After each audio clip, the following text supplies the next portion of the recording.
Alright guys, in this video I'm going to go over the bidding strategies available in Google Ads, what these are, and when you should use each of them. So, if you go into Google Ads and you go to make a campaign, you're going to be met with a couple of different options in terms of what bidding strategies you want to use. Now, these are all of the ones that are available currently at the beginning of 2024. These are the ones that have been around for a while now, so you're likely to encounter them. Now, first off, I just want to say that target impression share, you can basically ignore this in 99% of cases. This is not really applicable for most people, so I'm not going to go into this video, and usually you're not going to have to use it, so I wouldn't worry about it. Basically, we're going to be focusing on the top 5 ones here, and I'm going to go into each of these and explain what they are and when you should actually use them. So first off, I'm going to start with maximize CPC, which is maximize clicks, because this is, I guess, the oldest and most simple bidding strategy that's still available today. So basically, if you click on this one, what this one is it basically tells Google that you want Google to focus on just getting as many clicks as possible for your budget. So let's say you have a budget of $10 a day, you set maximize clicks. Google's just going to try and get you as many clicks as possible for that $10. That's what this is supposed to mean. Now, with this bidding strategy, what you can do is you can create a specific cost per click bid limit. So if you don't want to pay more than X amount for each click, you can set that here. Let's say $1 or whatever it is. And then that tells Google, do not bid more than $1 per click for any click, and then it won't. So that allows you to control that if you want to for whatever reason. Now, this is a very simplistic bidding strategy. It doesn't have any smart bidding or any advanced tactic, which one of the other ones do. I'm going to go into that in a second. But this is a very good baseline bidding strategy that I usually will start new accounts off on, because it doesn't use any complex thing or need any data to work. So the problem you have with the other ones, well, not a problem, but the thing you need to be aware of with the other ones is that they need to have conversion data to actually start working, because Google can't just pull things out of thin air and figure out what's going to work for your account. So you need to have some conversion data. Whereas with this one, what's good about this is that it's the most unbiased campaign that will give you like a foundation performance of your account. So I usually like to start them off on this and then go to one of the other strategies. But that's maximize clicks, and it's basically a very simple bidding strategy just to get as many clicks as possible. Now, if we go into the next ones, now we've got target ROAS, target CPA, maximize conversions, and maximize conversion value. Now, what you need to be aware of is that target CPA is actually a type of maximize conversion bidding, and target ROAS is actually a maximize conversion value type of bidding. So I'm going to show you what I mean. If we click maximize conversions, and by the way, when you're setting up a campaign, you're going to get these options as well in the bidding strategy. You can select that. You can see here we've got maximize conversions. So now if I untick all of these, now what would happen is it would tell Google that I just want them to try and get as many conversions as possible for my daily budget. And so Google will try and get as many conversions as possible. So what might happen is you might get less clicks, or you might pay for more clicks, but the theory is that they're going for more clicks that are likely to convert into actual conversions and get you as many of those as possible. And so that's the theory behind using a maximize conversions bidding. And it's a smart bidding type where Google requires conversions to be able to see who converted and then uses that data to try and find more similar people and optimize for that. Now, if you click set a target cost per action, that's target CPA. And so what you can do now is you can tell Google, okay, I don't want to pay more than X amount per conversion. So let's say you don't want to pay more than $20 a conversion. You can set the goal to be $20. And then the idea behind this is that Google's going to aim to get you conversions for $20. Now, there's some important things you need to be aware of when it comes to setting these limits. And I'm going to go into that more towards the end of the video because it applies to the target ROAS as well. So make sure you watch that because you need to understand how this works if you're going to use it properly. It's not going to magically produce conversions for $1 if you just put $1 in here. That's not how it works. Otherwise, everyone would be doing that. So I'm going to explain why at the end of the video once you understand the other one. But basically, that is how maximize conversions and target CPA works. So it allows you to try and tell Google how much you want to pay per conversion, and then Google's going to do its best to try and get that result, basically. Now, the last one is maximize conversion value, and target ROAS is part of this. So I'm going to go into that into a second. But if we click maximize conversion value, basically what happens with this one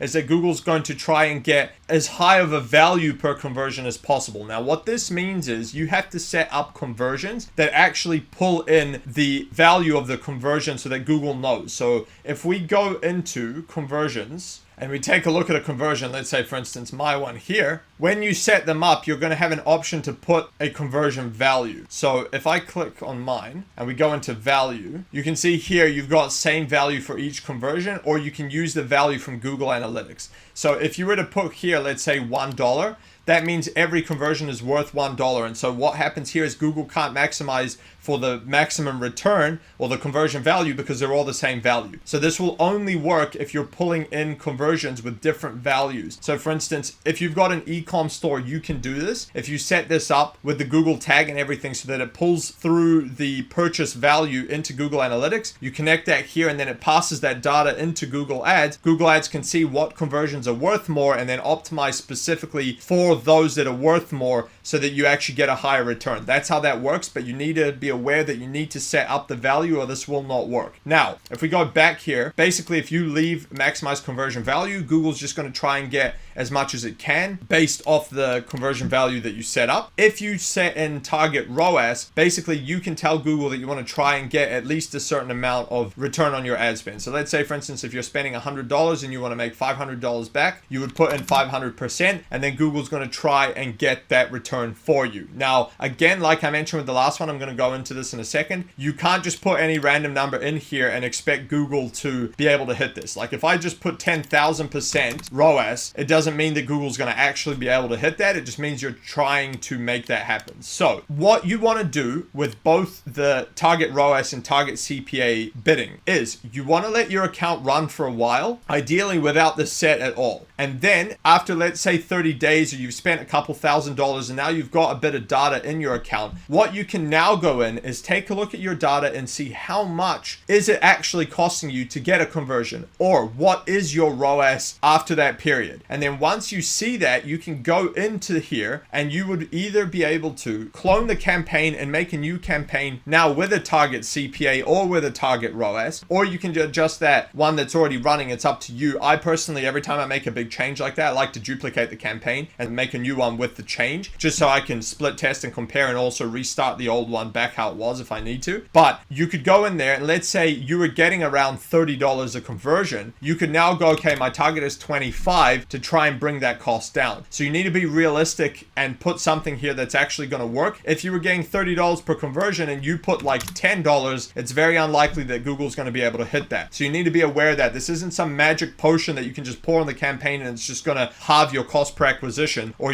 triple your ROAS. That's not how it works. But what it does work is it tells Google that, you want to prioritize the lower cost ones. And so it's going to try and do that, or prioritize the higher ROAS ones. Now, one other point you need to be aware of with this is that the more you limit this, the less volume you're going to be able to get these conversions. So what that means is if you are getting conversions for $30 and you try and bring it down to $15, what's going to happen is there's going to be very few conversions, if any, that Google's going to be able to get for that money. You're only going to get a lot less conversions for that cap than you would if you were willing to spend more. So you need to be aware of that. The more you're willing to spend on a conversion, the more conversions you can get of them. And eventually, if you're limiting your bidding, you're going to hit a ceiling. And the only way to get past that ceiling is eventually going to be to spend more per conversion to get more conversions. That's just how it works as you expand out. And it's the same thing with the target ROAS. You'll be able to get to a certain point, but eventually, as you start scaling, the ROAS is going to be lower and lower. And eventually, you will not be able to get, let's say, a 500%. You'll have to settle for 400 or 300, whatever, to get more volume. So just be aware of that concept, because you can't just unlimitedly get conversions for $10 forever, because it's just not going to happen. Otherwise, everyone would be doing that. And that's basically what the point is. Everyone's bidding more, so you need to bid more, and that's how it goes. You need to be aware of that concept in general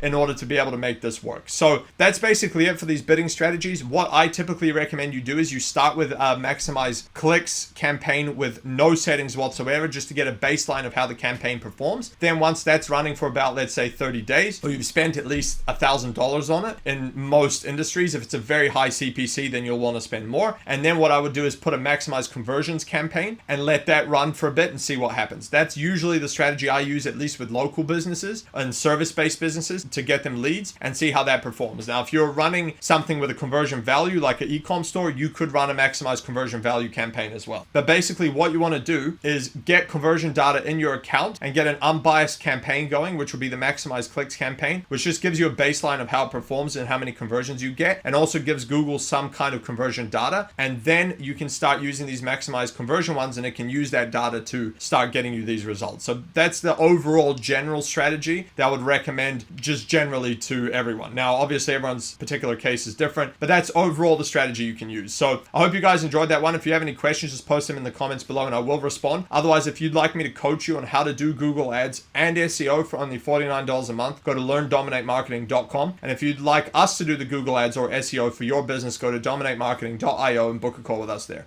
Catch you on the next one.